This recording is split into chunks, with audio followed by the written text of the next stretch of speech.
নমস্কার, কেমন আছেন সবাই? আমি দেবাঞ্জিতা। তো পরশুদিন আমি বাজার থেকে মাছ এনেছিলাম, আপনাদের সঙ্গে শেয়ার করেছিলাম। কিন্তু প্রায় মাছটা 1 কেজির ওপরে ছিল, আর একদিনে তো সব মাছ খাওয়া সম্ভব নয়।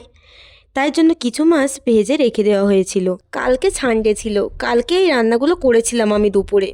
মাছ তো আছে, রান্না করবই। শুধু মাছ তো রান্না করলেই হবে না, রবিবারের দুপুরে আরও দু একটা রান্না করতে হবে। তাই জন্য আমি বিনস আলু ভাজা করে নিলাম, আর এখানে মাছের মাথা দিয়ে মুসুরির ডাল করেছি। মুগ ডালটা ঘরে ছিল না। সবাই তো মুগ ডাল দিয়ে মাছের মাথা খেয়েছেন, কিন্তু মুসুরির ডাল দিয়ে কি খেয়েছেন? আমি কিন্তু দু এক টাইমে ঘরে বানিয়েই থাকি মুগ ডাল ফুরিয়ে গেলে। বিনস আলু ভাজা আর মাছের মাথা দিয়ে ডালটা তো কমপ্লিট করে নিয়েছি। এবার আমি রান্না করব ওল দিয়ে মাছের ঝোল। আরও একটা কথা, আমি কিন্তু সবার মতো সুন্দর করে গুছিয়ে কথা বলতে পারি না। যেটুকু পারি সেটুকুই আপনাদের সামনে তুলে ধরার চেষ্টা করি। রান্না করতে করতে খুবই গরম লাগছিল, তাই বর দুটো আইসক্রিম নিয়ে এলো, আর আইসক্রিম দুটো খেয়ে আমি মাছের তরকারিটাও কমপ্লিট করে নিলাম। তারপরে আর কি, স্নান করে ঠাকুরকে পূজা দিয়ে আমি এখানে বরকে খেতে দিয়ে দিলাম। বরমশাই তো খেয়ে বলল সব কটা তরকারিই খুব সুন্দর হয়েছে।